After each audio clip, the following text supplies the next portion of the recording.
nalaman ako. And naghiwalay kami. Hindi na ako magiging yung Claudine na gusto mo. Na hindi na minahal mo. Hindi na pwede. Ilang beses na ni-revive. Try nyo lang ulit. Sunog na. Hindi na pwede. Wala na. Alam ko na baka pumikit yung mata niya nang hindi kami magiging okay. And that would be the end of our family.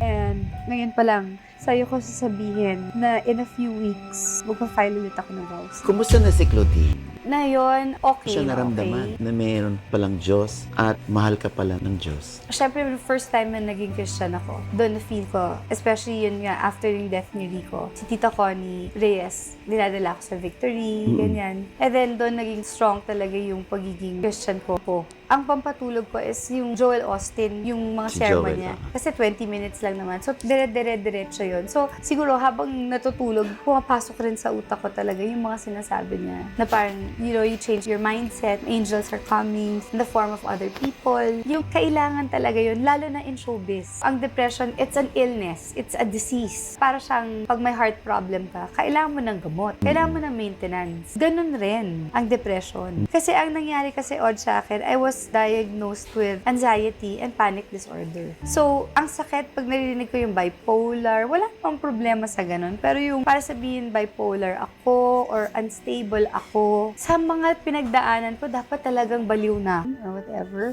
6 na niligaw sa akin during that time na kami ni Rico. Hindi alam ng mga manliligaw na kayo pa ni Rico. Ala, pero hindi ko talaga ganun. Kasi syempre, diba, hurt ako eh. Gusto kong pakita sa kanya, mag-move on na ako talaga. Ang last usapan namin was March 17, and then 24, and then the night na yun yung pinaka-nagsisisihan ko. The night na March 29, na madaling araw, tumatawag siya. I had 2 phones. Dati Nokia yon at Ericsson. Ang Ericsson meron pang-block. So, blinak ko yung number niya. So, parang sinabi ng sister niya, yung last call niya was sa sister niya at sa akin. Na hindi mo Parang nasagot. 7 phone calls yun. Na hindi ko 7 talaga missed sinagot. calls. Intentionally, hindi mo sinagot. Intentionally blinak. So, kung sana sinagot mo, hindi nangyari yun. Yun ang feeling mo, kasalanan mo. Alam mo ngayon, naisip ko, baka yun yung pinakamalaking karma ko. Na hindi mo sinagot yung Hindi ko mga sinagot. calls ni Rico. Yeah. And totoo, nandun si Raymart. Klaklaruhin ko. In all fairness kay Raymart, Nandun si Raymart saan? sa Subic rin. Nasa Dos Palmas si Rico, matagal nang binili yung mga tickets, dapat kasama ako, hindi ako pumunta. I spent time with my family in Subic. Na nandun si usually- Raymart. Totoo, nag-dinner kami with my family, with Raymart. Because actually, ang Santiago's and ang Barretos, very close. Kami lang ni Raymart ang hindi close. Kami lang yung hindi nag-uusap at nagpapansinan sa party. Para lumande or to spend time with Raymart in a romantic way, no, hindi yun. Alam ng Diyos yun.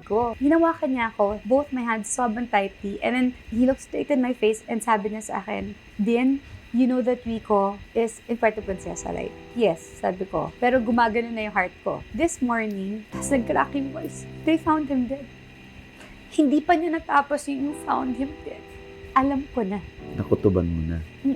And alam mo, yung parang lumiit yung kwarto, parang dumilim. And then I started shouting, open the blinds, open the light. Sabi ng mom ko, all the blinds are open. Finally, tumawag na si Dominic Kraken. Sabi ko, where are you? At the hospital. So, may hope akong konti. Can I talk to the doctors, please? Kla, wala na.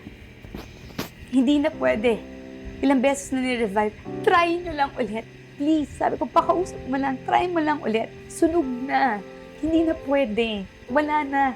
Ang masakit doon, Odge, sa pangyayaring yun was, diba, syempre, bawal ako, diba? Pumunta doon. Ang sinabi lang, ang Bakit ka hinihingi nga lang, pala bawal pumunta doon? yun ang hindi ko alam. I was asking why. What did I do? Tapos sabi niya lang na parang kailangan yung suit ni Rico kunin sa condo. Sa condo nyo.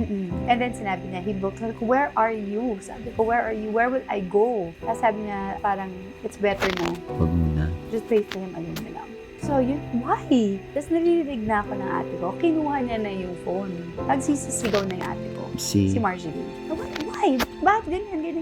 Kakausap ko lang sa kapatid na isa na sinabi na, where's Claudine? And ito, ano ba talaga? Ano ba ang decision? So, yung healing time namin ni Gerald, dun ko tinanong kung bakit rin. And yung time na parang kinukrucify at galit na galit yung mga tao sa akin at sinasabi na pinagpalit ko si Rico, alam ng Diyos, mawala na lahat ng mga taong mahal ko, pero never ko niloko si Rico. And that during the time na kinukrucify ako ng tao at sinasabi nila kasalanan ko, ang hindi alam ng tao, ako rin, sinisisi ko rin yung sarili ko. Na sana, mas maging compassionate or understanding yung tao. Kasi kung pinapunish niyo ako, pinapunish ko rin yung sarili ko. Kung galit kayo sa akin, mas galit ako sa sarili ko.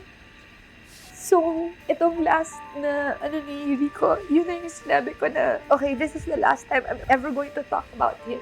But I will still celebrate. I will still celebrate him. I will still, of course, sa birthdays, sa death anniversary, sa lahat ng mga importanteng araw na dapat ako nandun. This is not going to stop me from going to visit him, to have that parang nagsa-start kami ni Tita Sita to have a nice relationship, you know, and isa pang gusto kong klaro, Tina is the youngest, okay? And Tina never got mad at me. She was, you know, so scared to go to Marjorie's house, knowing that andun si Marjorie, andun si Gretchen, andun lahat ng mga hindi pumunta na sa wake or pumunta na doon at may sarili kaming wake sa bahay. Sana malaman ng tao na dala-dala ko yun araw-araw. Kung nandun ako, baka buhay pa siya.